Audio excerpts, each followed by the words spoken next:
Hi, everybody. Welcome. Regina Roberti, founder of Life Transformation Solutions, certified holistic health coach, and sleep specialist here. This is the third video of 4 on sleep deprivation or poor sleep quality and how that impacts mental health.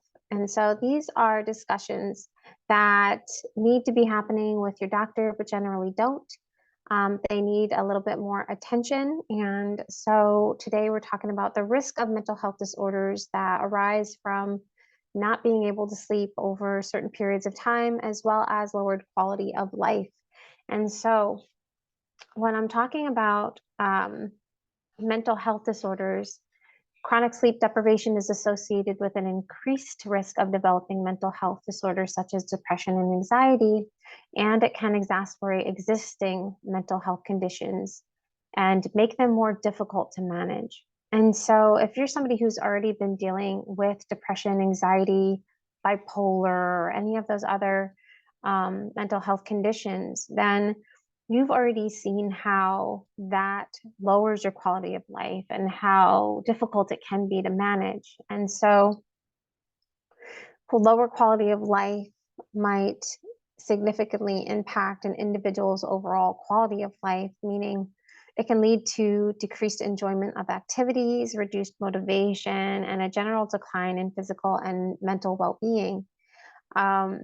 You don't want to leave your home. You have no interest in doing things that you used to like doing. You don't want to go out and be social. You don't want to go out and shop. You could care less about leaving your home at all. You don't even want to go to work. And so you have reduced motivation to do anything social, which is really hard for people dealing with mental health conditions because they already feel alone in their circumstances, like nobody understands them. And so limiting yourself from the outside world might feel like it's something that you should do because it makes you feel better, but it actually creates a bigger disconnect from yourself and from everybody around you emotionally. And you lose a lot of support that you could find out there from people who, can make you at least feel normal in certain situations and circumstances and in certain gatherings. So a general decline in physical and mental well-being is you tend to stay at home more. You're not exercising, you're not working out. Physical well-being would be you're losing muscle, you're atrophying.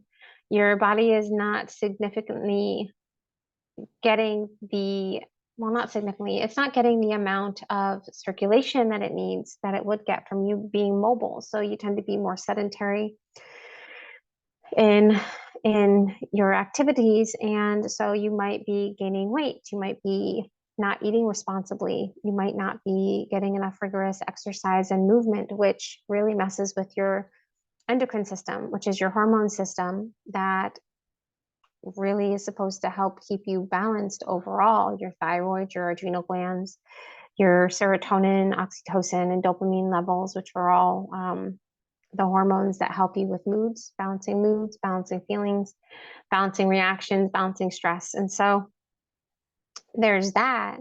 And then those things can also affect your mental well-being because you're not feeling productive, you're feeling useless, you're feeling like, why am I here? I don't want to go through this anymore. This is not a type of life that I wanted to have. It's like living in hell. And so that goes with that emotional downward spiral that I was talking about in video number 2 around emotional regulation and impaired stress response, or I'm sorry, reduced emotional resilience. We'll talk about impaired stress response in the next video. But these are things that are really important for us because humans are social beings. We need community. We need to feel good about ourselves through our interactions.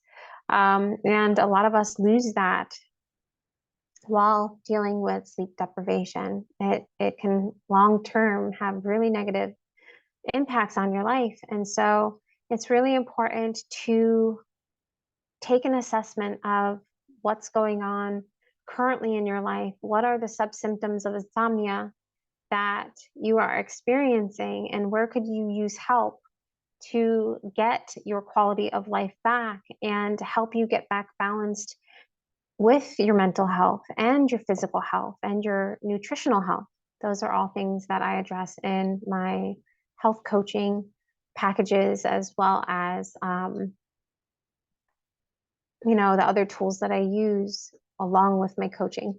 So if you are dealing with these things, it's time to take stock in what's been going on and how long, and really make a decision about how you want to proceed going forward, because this could mean a lot of good things for you in the near future, or it could mean continuing to go deeper into that poor quality of life. And nobody wants to see you dealing with that when there are options out there. Even if you think you've tried them all, there are other solutions. I can promise you, I've worked with many, many people who have been dealing with sleep issues for very long periods of time and been able to clear them almost instantly, because we address core beliefs and root issues around what's keeping them awake, what's making them not be able to fall asleep, or what's waking them up in the middle of the night. And so if this has helped you, like, share, and comment. Look out for video number 4. And that one, as I just mentioned, is all about